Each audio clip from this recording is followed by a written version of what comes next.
Partial differential equation semester 3 की book है ये वाली, ठीक है। तो चैप्टर 1 जो है इसका वो बिगिन करवाती हूँ। चैप्टर 1 जो है उसका नाम है formation of partial differential equations. Easy chapter है, इजी बुक है, कोई इतनी दिक्कत नहीं आएगी। पहले हम देखते हैं कि पार्शियल डिफरेंशियल इक्वेशन जो है वो होता क्या है। तो देखो, a differential equation involving partial derivatives of dependent variable one or more with respect to two or more independent variables is called a partial differential equation। यानी कि एक डिफरेंशियल इक्वेशन जिसके अंदर एक या एक से ज्यादा डिपेंडेंट वेरिएबल के पार्शियल डेरिवेटिव हैं विद रिस्पेक्ट टू एक, दो या दो से ज्यादा इंडिपेंडेंट वेरिएबल, उसको हम पार्शियल डिफरेंशिएबल इक्वेशन कहते हैं। In other words, an equation containing an unknown function of two or more variables and its partial derivatives with respect to these variables is called a partial differential equation। ठीक है, देखो basically partial differential equations में ये या इस तरह की आपको टर्म्स मिलेंगी, curly z by curly x, curly z by curly y, curly square Z by curly x two, इस तरह की टर्म्स मिलेंगी। और ये चीज आपको याद करनी पड़ेगी। ये बेसिक फॉर्मूले हैं कि क्या है बेसिक फॉर्मूले, कि करली जेड बाय करली एक्स को हम पी लिखेंगे, करली जेड बाय करली वाई को हम क्यू लिखेंगे, curly square Z by curly X square को आर लिखेंगे, curly square Z by curly x curly Y को एस लिखेंगे और curly square Z by curly Y two को टी लिखेंगे। तो ये बेसिक सिंबल्स इसमें हम यूज करेंगे, P Q R S T, जो आपको याद होने चाहिए, तो इनको याद कर लेना अच्छे से, ठीक है। अब नेक्स्ट जो कॉन्सेप्ट है वो देखो, नेक्स्ट कॉन्सेप्ट है order, order of a partial differential equation. तो देखो, order of a partial differential equation is basically the order of highest partial derivatives occurring in it, ठीक है। ये देखो एक पार्शियल डिफरेंशियल इक्वेशन है, इसका ऑर्डर क्या है, यानी कि कितनी बार ये डेरिवेटिव करा गया है, पार्शियल डेरिवेटिव मैक्सिमम एक बार, तो ऑर्डर क्या हो गया एक। इसमें कितनी बार करा गया है, देखो एक बार किया हुआ है तो एक, इसमें कितनी बार किया हुआ है, इसमें भी एक बार, तो ऑर्डर क्या आ गया फर्स्ट। इसमें देखो दो बार किया हुआ है ना, D square Z by D X square, तो इसका ऑर्डर क्या हो गया सेकेंड। इसमें देखो, इसमें एक बार, इसमें तीन बार, इसमें एक बार, तो मैक्सिमम क्या है तीन, तो इस इक्वेशन का ऑर्डर क्या हो गया तीन, ठीक है। अब आता है डिग्री क्या होता है, तो degree of a partial differential equation is the greatest exponent of highest order partial derivative. जो पार्शियल डेरिवेटिव है ना, जो ऑर्डर है बेसिकली, उस ऑर्डर वाली टर्म की क्या पावर है, तो यहाँ 1, तो इसकी डिग्री 1, इसकी पावर क्या है मैक्सिमम 2, तो इसकी डिग्री 2 है। यहाँ पे जो हाईएस्ट पावर है वो क्या है 4, तो डिग्री क्या हो गई 4 हो गई। इस केस में ये आपका हाईएस्ट डेरिवेटिव करा गया है, तो हाईएस्ट ऑर्डर पार्शियल डेरिवेटिव ये है, तो ये क्या है ऑर्डर, ऑर्डर क्या है 3, और इस टर्म की क्या पावर है 1, तो डिग्री क्या हो गई 1, ठीक है। अब देखो पार्शियल डिफरेंशियल इक्वेशन जो है वो लीनियर भी हो सकती है और नॉन लीनियर भी हो सकती है। पार्शियल डिफरेंशियल इक्वेशन को लीनियर हम तब बोलेंगे if the dependent variable and partial derivatives occur only in first degree and are not multiplied together. तो दो कंडीशन है, पहली बात कि उस इक्वेशन की डिग्री क्या होनी चाहिए 1 होनी चाहिए, और आपस में जो पार्शियल डेरिवेटिव है वो मल्टीप्लाई नहीं होने चाहिए। अगर ये कंडीशन सेटिस्फाई होती है तो वो लीनियर पार्शियल डिफरेंशियल इक्वेशन है, अगर ये कंडीशन सेटिस्फाई नहीं होती तो वो non linear partial differential equation है, ठीक है। आगे देखो, formation of equations by the elimination of arbitrary constant, कि पार्शियल डेरिवेटिव हम पार्शियल डिफरेंशियल इक्वेशन कैसे बनाते हैं, तो उसके लिए इसमें दे रखा है कि आर्बिट्रेरी कोफिशिएंट की हम एलिमिनेट कर देते हैं उसको। देखो ये आपने क्या मान लिया, एक रिलेशन मान लिया जहां पे जो z है it is regarded as a function of two independent variables x and y, और a and b denote the arbitrary constant. देखो इसको सॉल्व करवाती हूँ। यहाँ पे f एक फंक्शन है x y z a b का इक्वल टू 0, a b यहाँ पे क्या है आर्बिट्रेरी कांस्टेंट है, और z यहाँ पे क्या है, z जो है वो एक फंक्शन है, किसका, function of two independent variable x and y। तो इसका मतलब x एंड y कैसे वेरिएबल है, इंडिपेंडेंट वेरिएबल है। अब इसको हमने क्या कर दिया, डिफरेंशिएट कर दिया partially with respect to x। तो curly f by curly x plus curly f by curly z into में curly z by curly x equal to 0 आ गया। ठीक है, और इसकी वैल्यू हमने क्या रखी थी, p रखी थी। देखो इसकी वैल्यू p रखी थी, तो क्या हो गया, करली f by curly x plus curly f by curly z into में p इक्वल्स टू 0। ठीक है, अब इस फर्स्ट इक्वेशन को क्या करेंगे, पार्शियली डिफरेंशिएट करेंगे with respect to y। Differentiate 1 partially with respect to y, तो curly f by curly y plus curly f by curly z into curly z by curly y equals to 0।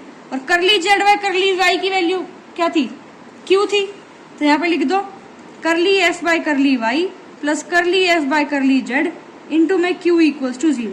Second और third equation ध्यान से देख लो एक बार। ठीक है, अब first equation में से जो ये फर्स्ट इक्वेशन जो ये फंक्शन था, रिलेशन था, इसमें से सेकेंड इक्वेशन में से और थर्ड इक्वेशन में से हमें a और b को एलिमिनेट करना है। क्यों एलिमिनेट करना है, क्योंकि हम जो इक्वेशन बना रहे हैं वो बाय किस मेथड से बना रहे हैं, एलिमिनेशन ऑफ आर्बिट्रेरी कांस्टेंट। तो आर्बिट्रेरी कांस्टेंट क्या है, a और b। तो a और b को हम एलिमिनेट करेंगे इक्वेशन नंबर 1, इक्वेशन नंबर 2 और इक्वेशन नंबर 3 से। ठीक है, तो एलिमिनेट करके आपको पार्शियल डिफरेंशियल इक्वेशन मिल जाएगी of the form this equals to 0। तो ये आपके पास क्या आ गया, ये आपके पास आ गया partial differential equation of first order. First order की पार्शियल डिफरेंशियल इक्वेशन ये आ गई। ठीक है, अब देखो कुछ ये रिमार्क्स दे रखे हैं, इसमें क्या है, अगर number of arbitrary constant equation में बराबर है नंबर ऑफ इंडिपेंडेंट वेरिएबल के, तो कांस्टेंट को एलिमिनेट करने के बाद सिर्फ एक पार्शियल डिफरेंशियल इक्वेशन बनेगी, अभी फर्स्ट ऑर्डर की बनेगी, याद करना है ये। ठीक है, अगर गिवन इक्वेशन में या गिवन फंक्शन में, इक्वेशन नहीं फंक्शन होगा, देखो ये इस टाइप का। ठीक है, अगर गिवन फंक्शन में नंबर ऑफ आर्बिट्रेरी कांस्टेंट कम है और नंबर ऑफ इंडिपेंडेंट वेरिएबल ज्यादा है, तो जब आप एलिमिनेट कर दोगे कांस्टेंट को तो आपके पास एक से ज्यादा पार्शियल डिफरेंशियल इक्वेशन बनेगी, लेकिन बनेगी ये भी फर्स्ट ऑर्डर की। ठीक है, अब अगर नंबर ऑफ आर्बिट्रेरी कांस्टेंट ज्यादा है, नंबर ऑफ इंडिपेंडेंट वेरिएबल कम है, तो एलिमिनेशन ऑफ कांस्टेंट करने के बाद पार्शियल डिफरेंशियल इक्वेशन बनेगी, लेकिन उसका जो ऑर्डर होगा वो मोर देन 1 होगा। जो ऑर्डर होगा वो उसका मोर देन 1 होगा। ठीक है, एग्जाम्पल्स देखो इसके बेस पे। एग्जाम्पल नंबर 1, एग्जाम्पल नंबर 1 में है form the partial differential equation by eliminating arbitrary constant a and b from the equation. Equation दे रखी है आपको ये। ठीक है, सिंपल सी बात है, आपको पार्शियल डिफरेंशियल इक्वेशन बनानी है। कैसे, आर्बिट्रेरी कांस्टेंट a और b को एलिमिनेट करना है, यानी कि इस गिवन इक्वेशन से a और b को क्या करना है, एलिमिनेट करना है। तो क्या करोगे, इस इक्वेशन को पहले क्या करोगे आप, पार्शियल डिफरेंशिएबल करोगे, पार्शियल डिफरेंशिएशन करोगे इसका। Differentiate 1 partially with respect to x। ठीक है, तो curly z by curly x equals to a आ जाएगा फर्स्ट इक्वेशन। ठीक है, अब इसको करोगे पार्शियली डिफरेंशिएशन, इसी का इसका पार्शियल डिफरेंशिएशन करोगे विद रिस्पेक्ट टू y, तो ये आ जाएगा dz by dy is equals to b। Second equation, इसको हमने स्टार मान लेते हैं जब इसको 1 मान लिया तो। ठीक है, अब a और b को एलिमिनेट करना है इस इक्वेशन में से, तो इसमें से a b की वैल्यू उठा के इसमें ना डाल दें, तो यहाँ से a b गायब नहीं हो जाएगा। करो, तो use first and second equation in star. First और सेकेंड इक्वेशन को स्टार में यूज करते हैं। तो z is equal to ax, a की जगह curly z by curly x, plus में b की जगह curly z by curly y, प्लस में a स्क्वायर ये आ जाएगा, प्लस में b स्क्वायर ये आ जाएगा। ठीक है, देखो वैल्यू पुट कर दी a b की इक्वेशन स्टार में। ठीक है, एग्जाम्पल देखो अब सेकेंड एग्जाम्पल में देखो क्या है। Form the partial differential equation by eliminating h and k अब की बार जो आपको इक्वेशन दे दी वो ये दे दी, ठीक है। देखो ये आपको इक्वेशन दे दी है, ये h और k को एलिमिनेट करना, तो वही स्टेप है। इसको पहले डिफरेंशिएट करोगे विद रिस्पेक्ट टू x, कर दिया। फिर इसको डिफरेंशिएट करोगे partial with respect to y, कर दिया। ये 3 इक्वेशन बन गई। अब इसमें से x माइनस एच की वैल्यू निकल जाएगी और इसमें से y माइनस के की वैल्यू निकल जाएगी। x माइनस एच को यहां डाल दो, y माइनस के को यहां डाल दो, तो h और k हट गए, रिड्यूस हो गए, हो जाएगा क्वेश्चन सिंपल तरीके से, एक्सप्लेन करने की जरूरत तो नहीं है। एग्जाम्पल नंबर देखो 3, find a partial differential equation by eliminating a b c from this. Given equation ये है, ए बी सी को एलिमिनेट करना है, वही स्टेप है। पहले इसको पार्शियल डिफरेंशिएट करोगे इसका विद रिस्पेक्ट टू x, तो a square constant as it is रहेगा, 2x आ जाएगा। इसको जब करोगे तो ये 0 बन जाएगा इसका करोगे तो सी स्क्वायर क्या है, कॉन्स्टेंट है, 2z का 2z होगा, करा था विद रिस्पेक्ट टू x, तो इसलिए dz बाय पार्शियल है basically, partial curly z by curly x equal to 0 आ गया, ठीक है। y तो कांस्टेंट है ना, जब आप x के रिस्पेक्ट में कर रहे हो पार्शियल डिफरेंशिएशन, तो y कांस्टेंट है, लेकिन z जो है इसमें हम क्या मानते हैं, z को हम एक, देखो क्या माना था z को, function of 2 independent variable x and y, तो इसीलिए z का 0 नहीं आया, z का इसीलिए ये सीन बना है, ठीक है। फर्स्ट को वही मेथड है, पार्शियल डिफरेंशिएट करा विद रिस्पेक्ट टू x, फिर पार्शियल डिफरेंशिएट करा विद रिस्पेक्ट टू y, ठीक है। अब वो जो मैंने आपको रिमार्क्स बताए थे उसमें से हम देखते हैं, इस क्वेश्चन में जो नंबर ऑफ आर्बिट्रेरी कांस्टेंट है वो 3 है, नंबर ऑफ इंडिपेंडेंट वेरिएबल से ज्यादा है। देखो आर्बिट्रेरी कांस्टेंट जो है वो ज्यादा है नंबर ऑफ इंडिपेंडेंट वेरिएबल से, इसका मतलब more than 1 partial differential equation जो है वो बन सकती है, ठीक है। तो अब हमें क्या करना पड़ेगा, जो इक्वेशन अभी तक बनाई है, एक तो जो आपको इक्वेशन दे रखी है वो, एक partial differentiation with respect to x करके एक इक्वेशन आई है, एक partial differentiation with respect to y करके एक इक्वेशन आई है, तो 3 इक्वेशन आ गई, लेकिन उससे a b c एलिमिनेट नहीं हो रहे। तो अब क्या करोगे, अब जो ये सेकंड इक्वेशन है ना, इसको करोगे differentiate with respect to x, और जो ये थर्ड इक्वेशन है इसको करोगे differentiate with respect to y। ये करना पड़ता है क्वेश्चन में। अगर इस टाइप की सिचुएशन बन जाती है जहाँ पे ये वाली कंडीशन आती है कि नंबर ऑफ आर्बिट्रेरी कांस्टेंट ज्यादा है, तो जो आपने x के रिस्पेक्ट में पार्शियल डिफरेंशिएशन करके इक्वेशन आई थी ना, उसको दोबारा से पार्शियल डिफरेंशिएट करते हो विद रिस्पेक्ट टू x, और जो partial differentiation with respect to y करके इक्वेशन आई थी उसको दोबारा से पार्शियल डिफरेंशिएशन करते हो उसका विद रिस्पेक्ट टू y। तो इसका करा तो ये आ गया विद रिस्पेक्ट टू x, इसका करा partial differentiation with respect to y, तो ये आ गई, ठीक है। अब यहां से आपके पास सी स्क्वायर की वैल्यू आ गई, तो सी स्क्वायर की वैल्यू इस सेकंड इक्वेशन से आपने फोर्थ इक्वेशन में डाल दी। Putting the value of c square, जो इक्वेशन है यहाँ से सी स्क्वायर की वैल्यू उठा के आपने इसमें डाल दी, ठीक है। फिर इसको ए स्क्वायर से डिवाइड कर दिया, एक्स से मल्टीप्लाई कर दिया, डिफरेंशियल इक्वेशन आ गई, ठीक है। समझ में आया? ये कुछ ना मेथड्स होते हैं, इसमें कोई समझाने का नहीं है।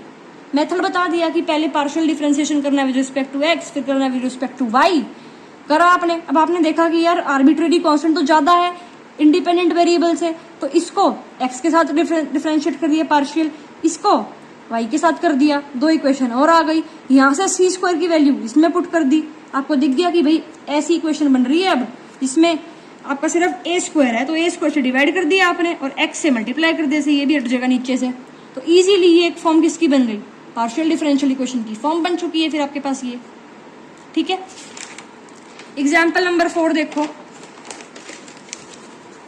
एग्जाम्पल 4 देखो, find the differential equation by eliminating the arbitrary constant lambda and A from the equation. Given equation है, इस दोनों को रिमूव करना है, वही मेथड है, partial differentiation with respect to x, partial differentiation with respect to t. Y थोड़ी है यहाँ पे, जो आपके वेरिएबल है बेसिकली, जो आपके इंडिपेंडेंट वेरिएबल है एक्स एंड वाई होते थे, बट यहाँ पर वाई नहीं है, यहाँ पर क्या है, यहाँ पर एक्स और टी है। तो partial differentiation with respect to x किया, विद रिस्पेक्ट टू टी करा, तो ये 2 इक्वेशन आपके पास आ गई, ठीक है। Differentiating 2 partially with respect to x, अब इसको हमने दोबारा विद रिस्पेक्ट टू एक्स कर दिया डिफरेंशिएट, क्योंकि इन 3 इक्वेशन को यूज करके ये दोनों आपके एलिमिनेट नहीं हो रहे थे। प्रैक्टिस करोगे ना तब क्वेश्चन होंगे। अब तो तुम्हें बता दें नहीं हो रहे थे एलिमिनेट, पेपर में थोड़ी याद रहेगी। जब एक क्वेश्चन को आपने बार बार 4-5 बार सॉल्व कर रखा होगा पेपर से पहले, तब जाके आपका होगा ये, है ना। तो करा, और फिर थर्ड और फोर्थ इक्वेशन से इन दोनों इक्वेशन आपके पास आ गई पार्शियल डिफरेंशियल इक्वेशन। ठीक है। फिफ्थ क्वेश्चन इंपॉर्टेंट क्वेश्चन है काफी। डिफरेंशियल इक्वेशन ढूंढनी है सारे स्फीयर्स की जिनकी रेडियस फिक्स्ड है, हैविंग सेंटर इन एक्स वाई प्लेन। देखो सबसे पहले तो ये सॉलिड ज्योमेट्री जो है फर्स्ट सेमेस्टर की, वहां से ये इक्वेशन आपको पता होनी चाहिए। ठीक है, कि जो फैमिली ऑफ स्फीयर्स की इक्वेशन जिनका सेंटर 0 0 है, सॉरी जिनका सेंटर एक्स वाई प्लेन में, यानी कि एच के 0 सेंटर है, 0 0 नहीं है, सेंटर एच के 0 है क्योंकि एक्स वाई प्लेन में, एक्स वाई प्लेन में जेड की वैल्यू 0 होती है, तो एच के 0 सेंटर है और रेडियस फिक्स दे रखी है, तो रेडियस क्या है आर मान ली, तो उसकी इक्वेशन ये होती है। ठीक है, जहां पे एच और के आर्बिट्रेरी कांस्टेंट है, आर आर्बिट्रेरी कांस्टेंट नहीं है। देखो अगर मैं बोलूं 1 2 3 तो ये कांस्टेंट है आपके, और इनकी जो वैल्यू है वो वैल्यू कैसी है, फिक्स्ड है। लेकिन अगर मैं बात करूं आर्बिट्रेरी कांस्टेंट, तो आर्बिट्रेरी कांस्टेंट हो गया ए बी सी, कि इनकी वैल्यू नहीं पता आपको, इनकी वैल्यू जो है वेरी कर सकती है। तो आर की वैल्यू फिक्स्ड है, तो वो तो कांस्टेंट हुआ, आर्बिट्रेरी कांस्टेंट नहीं हुआ। आर्बिट्रेरी कांस्टेंट हुए एच और के। और आप जो इक्वेशन बनाते हो पार्शियल डिफरेंशियल इक्वेशन, वो कैसे बनाते हो, एलिमिनेशन ऑफ आर्बिट्रेरी कांस्टेंट। तो इसमें आप एलिमिनेट करोगे एच और के को, आर को एलिमिनेट नहीं करोगे। ठीक है, मेथड वही है, पहले इसका पार्शियल डिफरेंशिएशन करा with respect to x, partial differentiation करा विद रिस्पेक्ट टू वाई। ठीक है, हो गया सिंपल तरीके से सॉल्व। दोनों इक्वेशन से एच एक्स माइनस एच और वाई माइनस के की वैल्यू निकाली और गिवन इक्वेशन में पुट कर दी। बहुत सिंपल क्वेश्चन था। इंपॉर्टेंट क्या था इसमें पता लगाना कि जो आर है वो आर्बिट्रेरी कांस्टेंट नहीं है, और इक्वेशन ये पता लगनी इंपॉर्टेंट थी, बाकी तो क्वेश्चन में कुछ है नहीं ऐसा। ठीक है, आगे देखो एग्जाम्पल नंबर 6। एग्जाम्पल नंबर 6 में है एक्सरसाइज सॉल्व करवाऊंगी मैं आपको। ठीक है, टेंशन मत लो, ये समझा रही हूँ कि सॉल्यूशंस गिवन है, इसमें सॉल्व क्या कर रहा हूँ, साथ साथ समझा रही हूँ। लेकिन आपको सॉल्व करना है, ऐसे ऊपर ऊपर से मत देख के जाना, पेपर में होंगे नहीं वरना क्वेश्चंस। कभी वीडियो मूवी की तरह चला के देखा है। Find the differential equations of the set of all right circular cones whose axes coincide with z axes. ये भी सॉलिड ज्योमेट्री करी होगी तो आपको इक्वेशन पता होगी कि जितने भी राइट सर्कुलर कॉन्स हैं जिनकी एक्सिस जेड एक्सिस है, उनकी इक्वेशन क्या बनेगी। तो देखो सेमी वर्टिकल एंगल मान लिया अल्फा, वर्टेक्स मान ली 0 0 पे, तो ये बनती है इक्वेशन। ठीक है, बेसिक है, सॉलिड ज्योमेट्री करी होगी तो आती होगी, वरना याद कर लेना कि राइट सर्कुलर कॉन की इक्वेशन क्या होती है। और सेमी वर्टिकल एंगल अल्फा मान लिया तो यहाँ tan स्क्वायर अल्फा आ जाता है, वर्टेक्स 0 0 माननी है हमने। अब यहाँ पे आर्बिट्रेरी कांस्टेंट क्या हुए, सी और अल्फा। जो ये सी है और जो ये अल्फा है, ये क्या हुए यहाँ पे आर्बिट्रेरी कांस्टेंट हुए। इक्वेशन याद कर लेना ये। ठीक है, वही सेम मेथड है, डिफरेंशिएट करा पार्शियल, पहले एक्स के रिस्पेक्ट में फिर वाई के रिस्पेक्ट में, दोनों इक्वेशन को यूज करते हैं एक डिफरेंशियल इक्वेशन बनाने के लिए, पार्शियल डिफरेंशियल इक्वेशन बनाने के लिए। इसमें क्या कर दिया, डिवाइडिंग 2/3 डिवाइड करके इक्वेशन बन गई। सिंपल करा है, कोई इधर उधर वैल्यू उठा के नहीं डाली, इसमें डिवाइड करके क्वेश्चन सॉल्व कर दिया। ठीक है, समझ में आ गया होगा। एग्जाम्पल नंबर देखो 7th। एग्जाम्पल 7 क्या है, find the differential equations of all planes which are at constant distance a from the origin. Plane की इक्वेशन क्या होगी, ये होगी, डिस्टेंस उसका a है ओरिजिन से, तो ये इक्वेशन बन गई। 3D करा होगा 12th में तो आती होगी ये इक्वेशन कैसे बनी, वरना याद कर लेना और क्या कर सकते हो। अब इतना सारा तो समझा नहीं सकती मैं, है ना। अब LMN यहाँ पे क्या है, डायरेक्शन कोसाइंस है of the normal from the origin to the plane. Plane का कॉन्सेप्ट करा होगा, अलग वीडियो बना दूंगी मैं, उसमें देख लेना। 3D का जब 12th का डालूंगी तब देख लेना। बाकी इसमें कुछ है नहीं करने को। अब ये एक बेसिक इक्वेशन है प्लेन की, इक्वेशन की प्लेन ये होती है, सॉरी प्लेन की इक्वेशन ये होती है, और ए यहाँ पे क्या है, डिस्टेंस होता है ओरिजिन से। ठीक है, प्लेन का डिस्टेंस ओरिजिन से क्या है, वो ए है, तो वो यहाँ आता है। तो इक्वेशन समझ में आ गई। ठीक है, LMN डायरेक्शन कोसाइंस होते हैं, ये बेसिक चीजें पता लग जाओ, पता होनी चाहिए कि LMN क्या है, डायरेक्शन कोसाइंस। ये एक डायरेक्शन कोसाइंस का फॉर्मूला है। तो 3 कंसेप्ट पता होने चाहिए बेसिकली, कि इक्वेशन ऑफ प्लेन कैसे लिखोगे, LMN क्या है, डायरेक्शन कोसाइन, और डायरेक्शन कोसाइन के बीच में रिलेशन, ये एक फॉर्मूला है। कुछ देखने की जरूरत भी नहीं है, बस ये 3 चीजें याद रख लो, ठीक है। अब देखो LMN आ गई है, n की वैल्यू ये आ गई।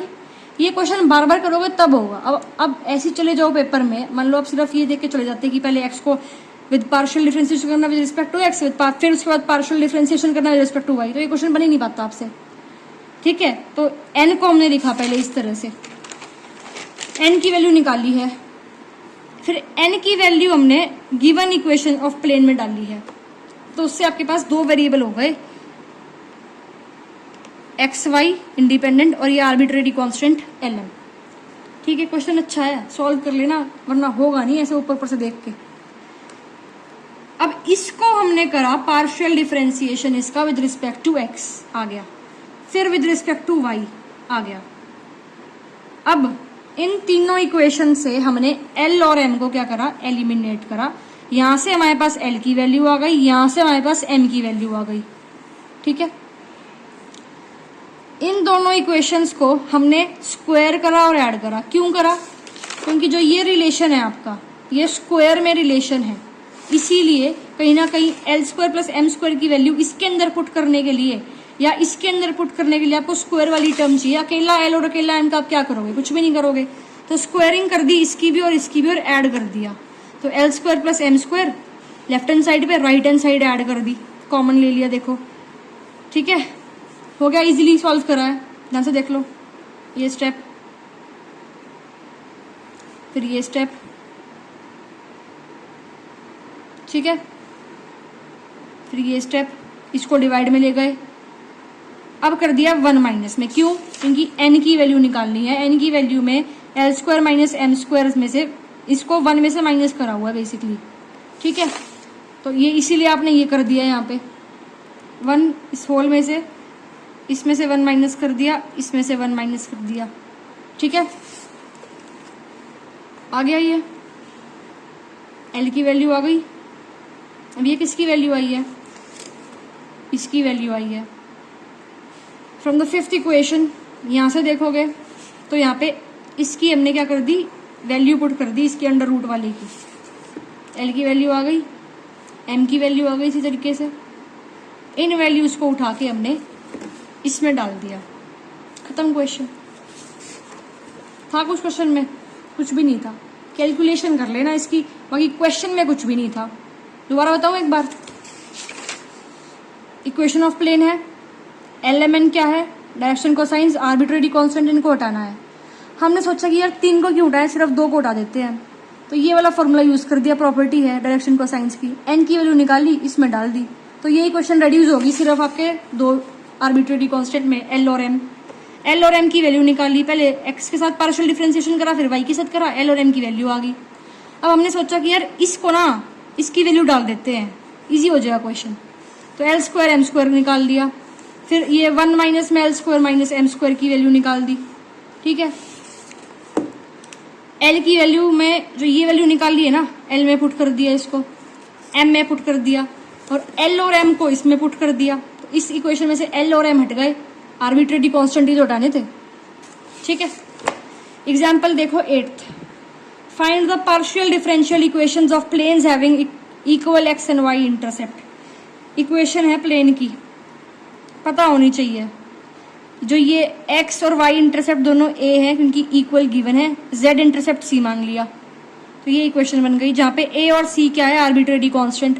तो a और c को रिमूव करना है, डिफरेंशिएट करा, partial with respect to x and with respect to y, 2 equations बन गई, इजी है, ठीक है।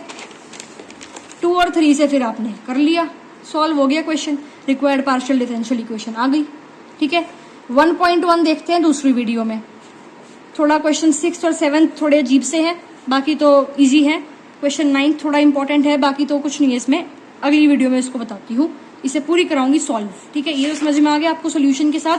कोई डाउट हो तो कमेंट में लिख देना, नेक्स्ट वीडियो में मैं देख लूंगी इसको।